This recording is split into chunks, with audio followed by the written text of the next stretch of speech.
So we've got our Buick Verano in the shop, our 2015 Verano. It's got the 2.4 Ecotech in it.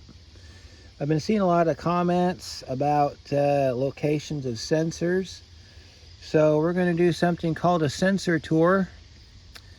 Now, some of these are going to be hard to find, so I'll just point in the general vicinity of them, and then if you have to tear your car down, you'll see where they're at. So let's get started.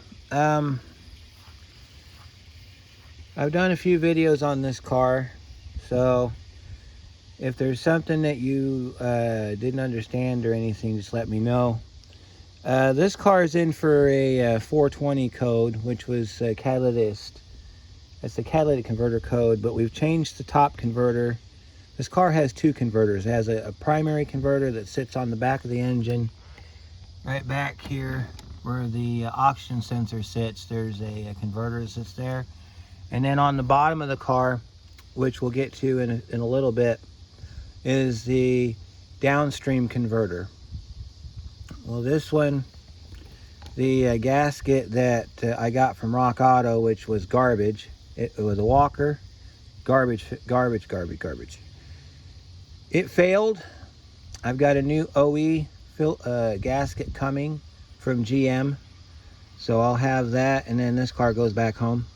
But I want to start today and show you just where some of the sensors are and some of the stuff that I've, work on these cars. We're going to start off up here under the hood. This isn't really a sensor, but this is your high pressure fuel pump. Now, this car has two fuel pumps. It has the one in the tank, which is low pressure. And then because this has variable valve timing, which we'll get to in a minute, it requires a high pressure fuel pump. I'm not going to go over the specs on it because that's in the high pressure fuel pump video. Okay, under the intake, up under the intake is your fuel rail sensor. Not the fuel tank pressure sensor, but the fuel rail sensor. Okay, a lot of confusion in the videos that I've done about what that does. That controls the pressure to this line right here. So if I had this top off, you'd see the throttle body, and then in between, if it didn't have this heat shield on it, there's a sensor that sits down in the fuel rail.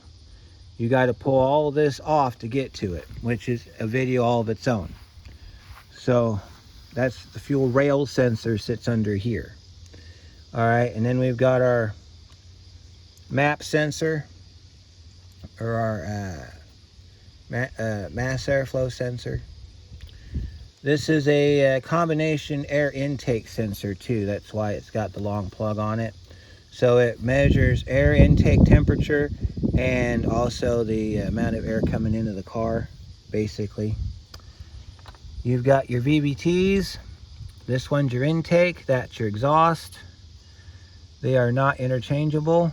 The connectors are different. Then of course you got your coil on plugs right here. Down in the back, zoom in a little bit so you can see it a little bit better. That is your upstream oxygen sensor. Not that bad to change on this car. You just got to take out some bolts that go along the top of your heat shield, and then you can get your socket back in there and take that right off of there. Alright, so I think that's all the sensors under the hood. We've got some, this right here, that is your PCV system. It's got a line that comes off the bottom, comes up, goes into the front.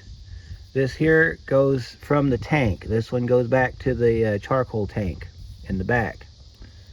This one looks like it's got a little bit of a crimp in it. Alright, so of course I think that's it. Your temperature sensors for your cooling system are down under here as well. You've got one down in the back, down in here. You've got one, I think it's up front on this one. That down there is your fuel pressure regulator. That also feeds your fuel rail. And I think that's it for under the hood. All right, so moving on. We've got some sensors under the car we got to get to. So let's crawl underneath the car and I'll show you what they look like. back here. Alright, so we're going under the car, passenger side. You've got this big, wonderful guard right here you got to take out. Bunch of 10mm nuts. There's some screws, I think.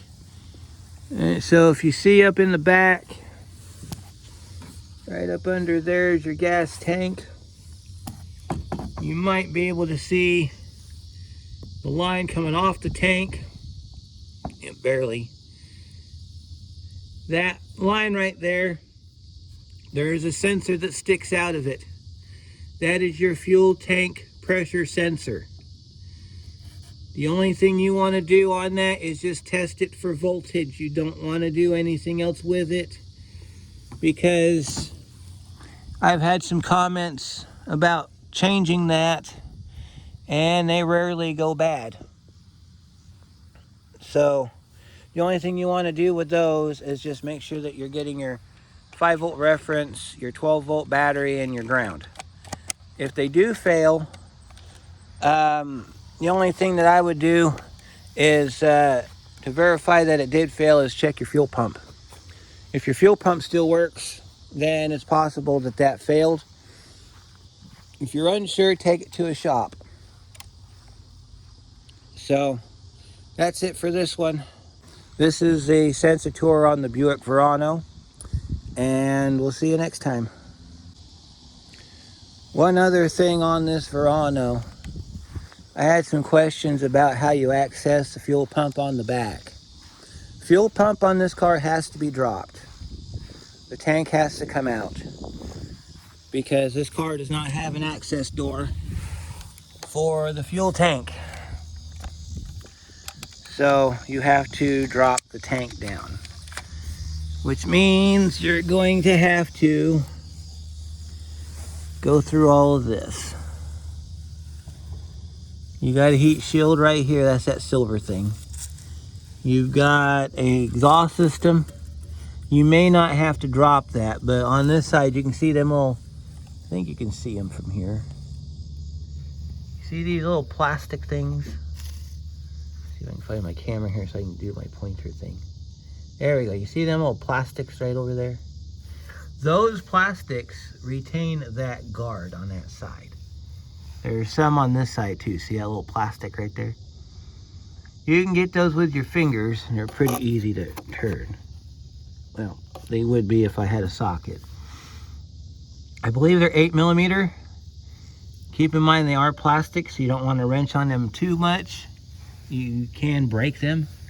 Every little recess has one of them little plastics in it. This is an example of one of the guards that are underneath the car. You're going to have to take this guard off.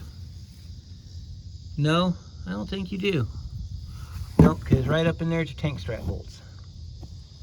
There's one right there, and then there should be another one over on the far side, on the other side of that heat shield. So, yeah, that's what you got to do on this one. But, yeah, unless you have to change the fuel pump, I wouldn't mess with it. So, that'll do it for this one. Unless I can think of anything else, I'll see you on the next one.